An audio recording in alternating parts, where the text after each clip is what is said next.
Director general Sindh building control authority Shamir Bhutto کی ہدایت پر لیاری میں 5 منزلہ رہائشی عمارت زمین بوس ہونے پر مقدمہ درج کر لیا گیا۔ مقدمے کے اندراج کے بعد پولیس نے سندھ بلڈنگ کنٹرول اتھارٹی کے سینئر افسران اور متاثرہ عمارت کے مالکان کو حراست میں لے لیا ہے۔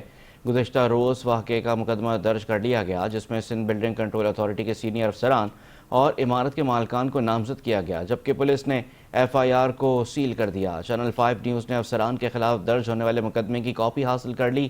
گرفتار ملزم کا تعلق لیاری ڈویژن اور ساؤتھ زون سے ہے۔ ملزمان میں director S B C Asif Rizvi, Syed Zargham Haider, Irfan Naqvi, deputy director Asim Khan, Faheem Siddiqui, assistant director Zafar Iqbal, building inspector Zulfiqar Shah اور دیگر نامزد کیے گئے۔ بلڈنگ 1986 میں 5 منزلہ تعمیر ہوئی۔ عمارت کے دونوں حصے خستہ حال تھے اور رہائش کے قابل نہیں تھے۔ عمارت کا ایک حصہ جس پر 20 فلیٹ تعمیر ہوئے تھے وہ زمین بوس ہو گئے۔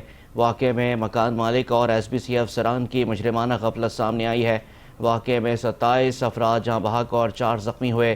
مقدمے کے متن کے مطابق 2022 میں عمارت کی خستہ حالی سے متعلق ایس بی سی کو معلومات تھیں۔